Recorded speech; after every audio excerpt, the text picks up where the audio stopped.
Cutter Top 10, Cutter Top 10. You know you liked it a lot. Time to see who is the best and the worst that's left. You know, baseball, basketball, football, hockey, NASCAR, wrestling. If I have to, so please join me. Why don't you read? This is Cutter's Top 10. Hey there, Heather, ho there! It's Jeff, Cutter, Diamond.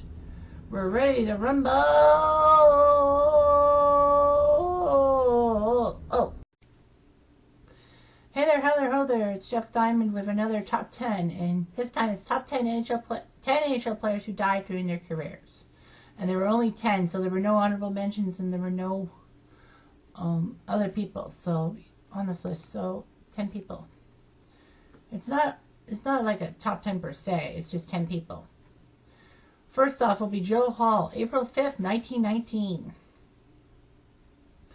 The world was hit hard between 1918 and 1919 by the Spanish influenza virus, who killed 100 million people worldwide. And this is 1919. That would be kind of the equivalent of maybe 300 million in 2015. It was during the Cup final in 1919 between Montreal and Seattle that the hockey world was affected by the disease. The two teams have already played 5 games, with each team with 2 wins and a tie. When there was a lot of players had to be hospitalized, and Montreal was hit the worst. George Kennedy survived his Spanish influenza scare, but he died a few years later.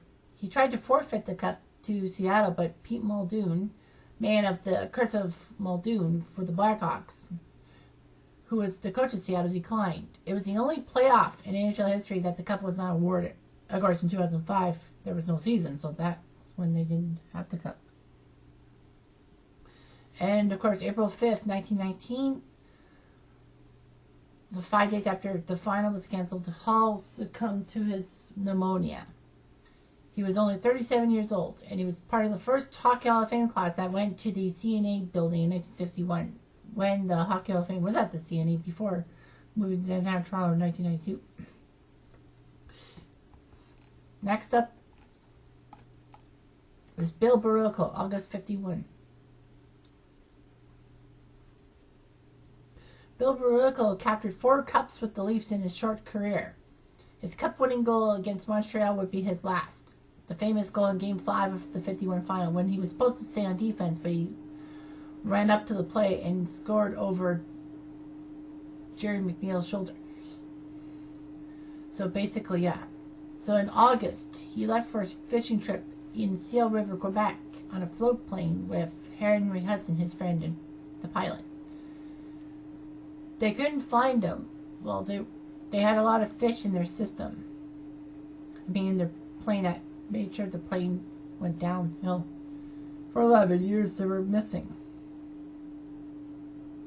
Until June of 1962, when the wreckage was found 56 kilometers off course. The crash was deemed to be caused by pilot's inexperience, the overloaded plane with fish, and inclement weather. So Baruchel was only 24 when he died. Strangely enough, in 1962, well, before June 62, the Leafs won the Stanley Cup. And that's when Baruchel's body was found. That same year, the Leafs finally broke their cup drought. Next up is Bill Masterton, 1968. He's the only player in NHL history to die specifically from injuries occurred during play. In a game between the Seals and the North Stars, Masterton was hit hard by 2 Seals defenders. One was, I think Larry Cahan was one of them, and Ron Harris was the other. And he went backwards and hit his head on the ice. And of course, without a helmet on, trouble. He lost consciousness and bled profusely from his nose, ears, and mouth. Some people said that Masterton had a brain hemorrhage before his fatal hit. And, it was not reported upon. And of course, that hit was fatal. Some people say that Masterton awoke saying, "Never again, never again." And then he died 2 days later. And of course, the helmet debate was huge. In 1979, they decided to make helmets mandatory. The only way you couldn't wear a helmet in the NHL starting in 79-80 was if you started your career before 1979.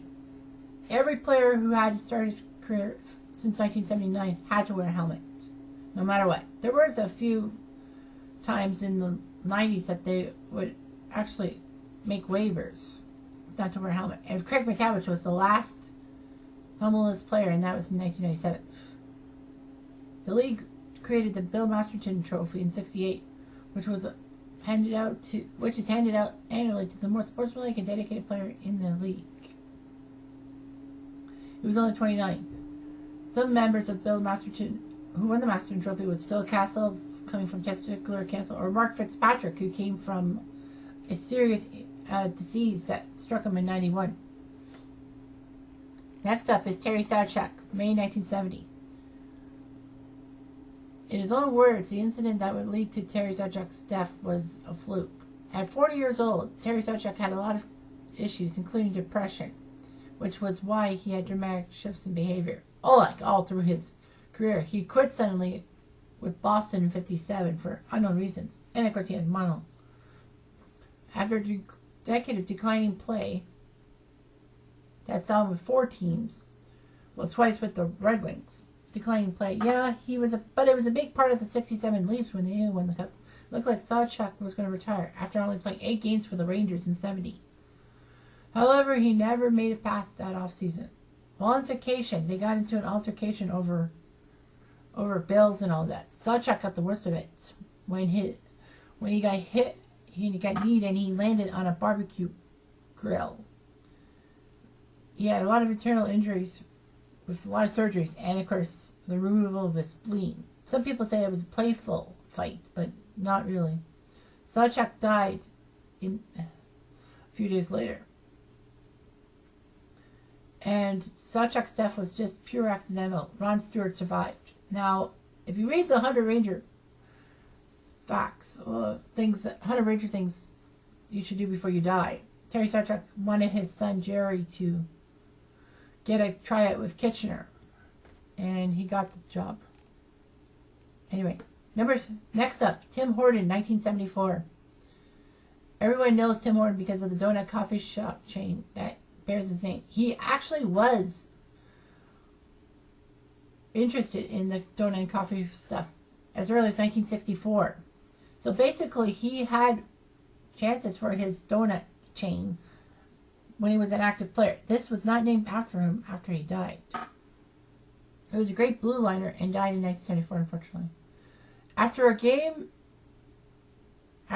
in Toronto against the Leafs, Tim Horton, who was playing for Buffalo at that time, at 44 years old, which is amazing. Usually you don't see people past 40 in the NHL, was driving back south of the border towards Buffalo in a De Tomaso Pantera.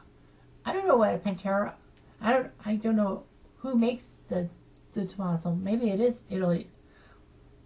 Maybe it's not like Alfa Romeo or Ferrari or Lamborghini or Maserati. Anyway, Punch and Luck gave him that card to stick it out for one more season. Tim Horton had troubles playing that game with the jaw and ankle injuries he got. And he self-medicated himself with alcohol and drive back to Buffalo. And in the early mornings of February 24th, in St. Catharines, he lost control of the car, crashing into the median, causing the car to flip several times, ejecting him 200 feet from the car. Of course, his blood alcohol was terrible. It was twice the legal limit. And some people said he had prescription drugs in his system. So there were several bottles found in the car with a half-empty bottle of vodka. Of course, he was dead. And people say that, ironically, when Tim Horton's funeral happened, there was no NHL games at all. Big death for the Leafs. Next, Pelle Lindbergh, November 1985. At the time of his death, he was one of the best goalies in hockey, maybe top 5-ish. He won bronze in the 1980 Olympics with Sweden, the same Olympics as, the U.S. winning gold in Soviet silver. And of course, when the U.S. played Sweden in the first game of the 1980 hockey campaign, he won.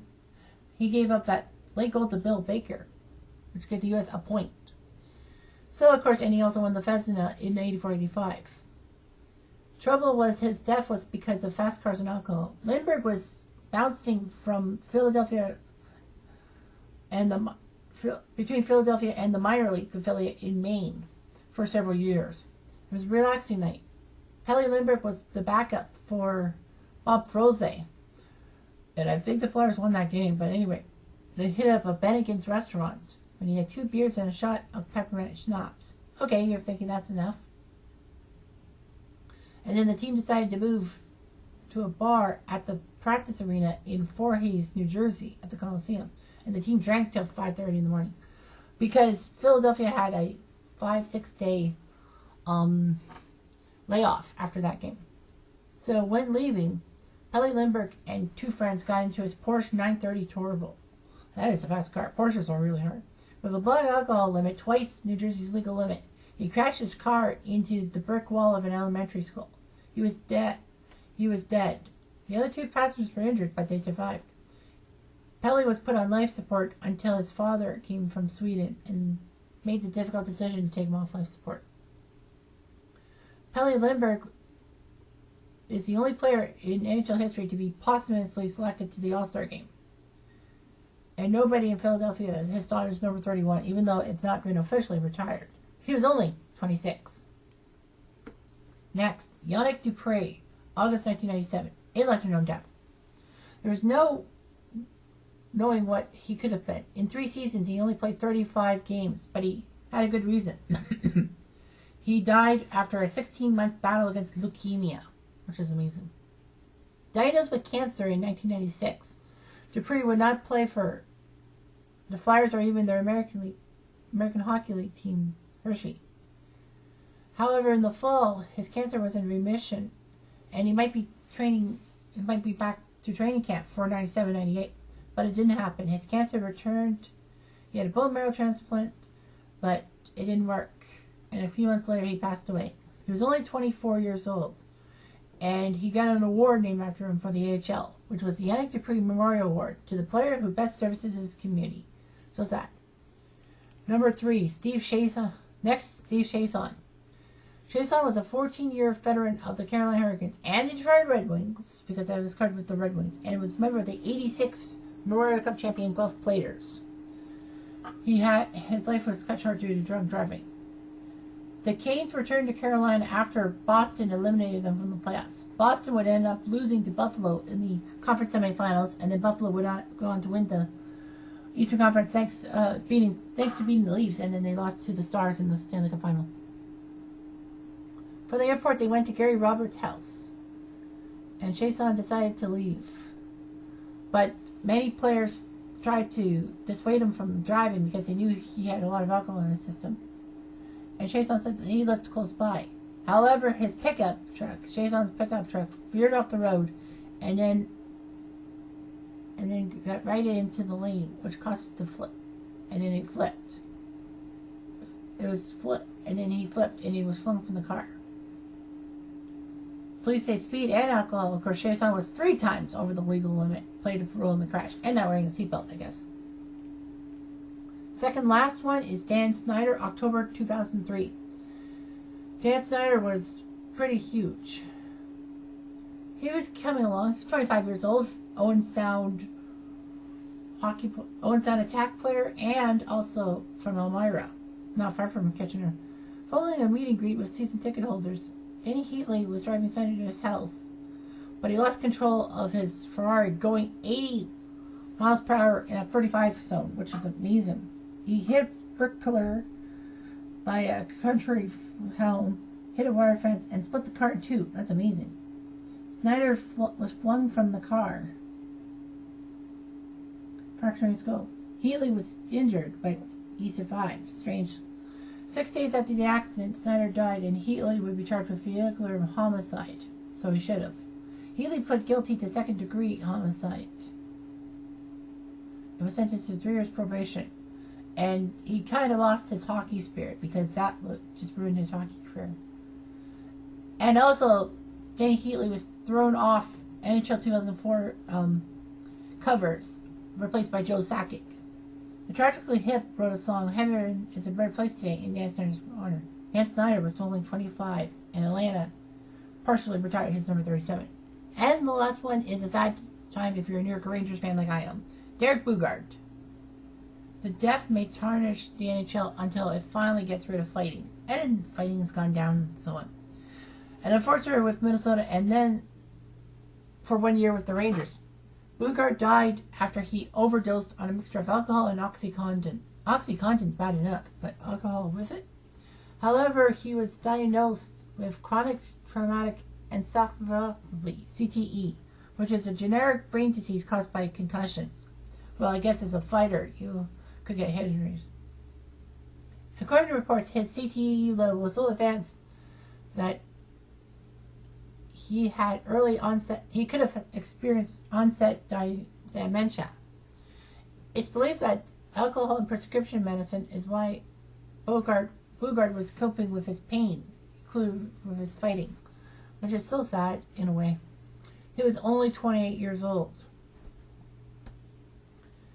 So anyway, well, I do the cross with the fist because I'm not Catholic. So, well, anyway, that's all that she wrote. There will be another top 10 soon, and it will be the top 10 overtime heroes in Stanley Cup history. The unsung overtime heroes. We're not talking like a Brett Hall or Joe Newendike or Jason Arnott.